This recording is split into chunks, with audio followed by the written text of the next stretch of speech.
Avat Hashem, le Zohar de ce matin, Refoua Shlema, Raphaël Chaim Bar, Rachel, Myriam Bat Rachel et Chava Léa Bat Esther, commandité par Madame Anizrien.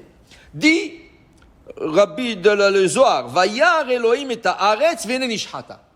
Et Dieu regarde la terre, et la terre est complètement corrompue. On parle de la 10e génération depuis la création du monde. De Adam jusqu'à Noach, il y avait 10 générations.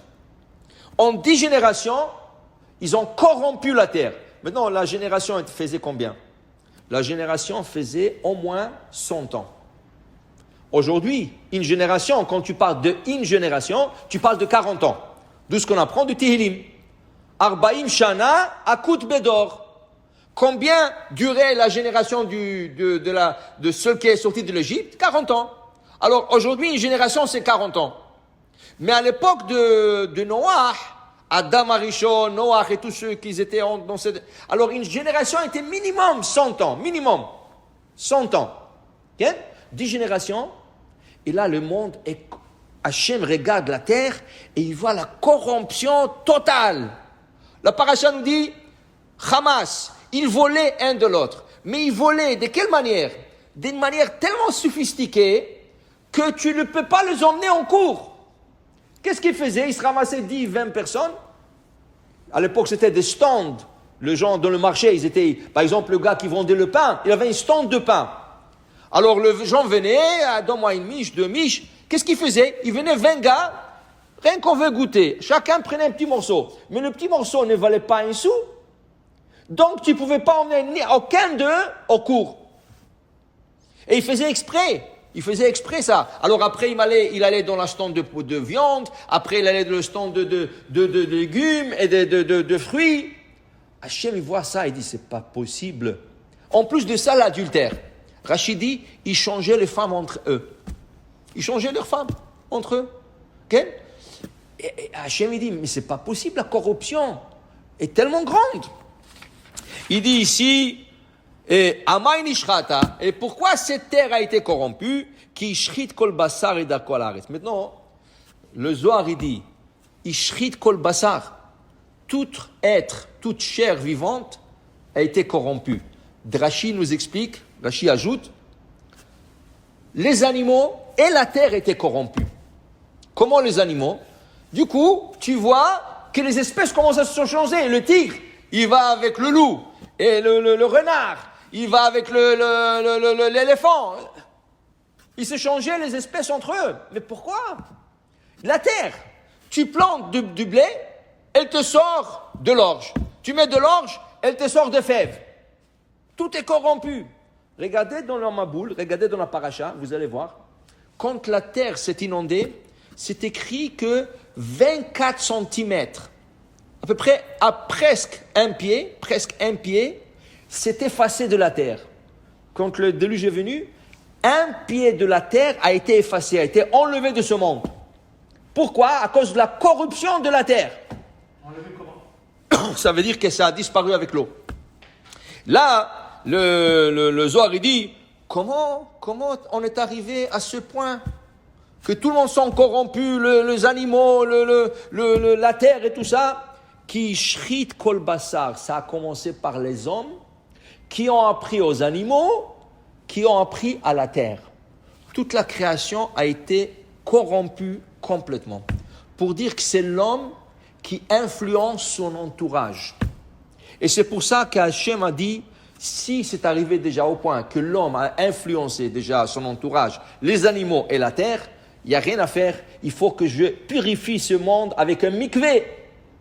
Il faut qu'ils se trompent tous en mikvé. Le mikvé, c'est le déluge. Il fallait leur passer le mikvé, tout enlever et recommencer à zéro parce qu'il était impossible de continuer. De la manière qu'ils étaient, c'était impossible. Okay? Il dit ici, regarde, s'ils auraient fait tchouva, on trouve déjà à Ninive, Vayar Elohim et Maaseem ki shavu midakam hara. Ninive aussi était corrompu, dans le même style de Maboul, mais pas exactement, un peu moins, mais c'était corrompu. Et là, Hachem veut détruire Ninive. C'était la plus grande ville au monde. La plus grande ville, 120 000 habitants. 120 000 dans une ville, c'est énorme à l'époque. Tu parles de 2000 ans. 120 000 dans une ville, c'est énorme. Et voilà, Hachem a pitié d'eux. Mais ils sont tous goy. Ils sont tous de non-juifs. Il n'y a pas de juifs là-bas. Aucun juif. Aucun. Et Hachem a pitié sur eux. Il dit, je dois le détruire cette ville, mais c'est dommage. 120 000 habitants, oh, c'est beaucoup là. Il envoie Yona. Qu'est-ce que Yona a fait? Il se sauve. Pourquoi il se sauve? Dis-moi, tu vas choisir d'être prophète? Mais je vais être un prophète en Israël, je vais être un prophète sur les Juifs. Qu'est-ce que tu envoies chez des goy? Moi, qu'est-ce que j'ai à faire avec ce goy-là? Et en plus de ça, il dit, waouh, je sais qu'ils vont faire tchouva ce goy. Et après, qu'est-ce qu'ils vont dire les anges? Ah, regarde les goy, ils font tout de suite tchouva et les Juifs ne font pas tchouva. Et là, il y aura une accusation contre le peuple d'Israël. Alors Yona, il préfère de se sauver de Dieu. Alors il prend un ticket, il va dans un bateau, il se sauve, Dieu l'a attrapé. Mais pour te dire, c'était le compte de Yona. Il dit, qu'est-ce qu'il m'envoie chez des goïms? Non, Hachem il dit, parce que je dois détruire toute cette ville-là. Et qu'est-ce qu'il arrive?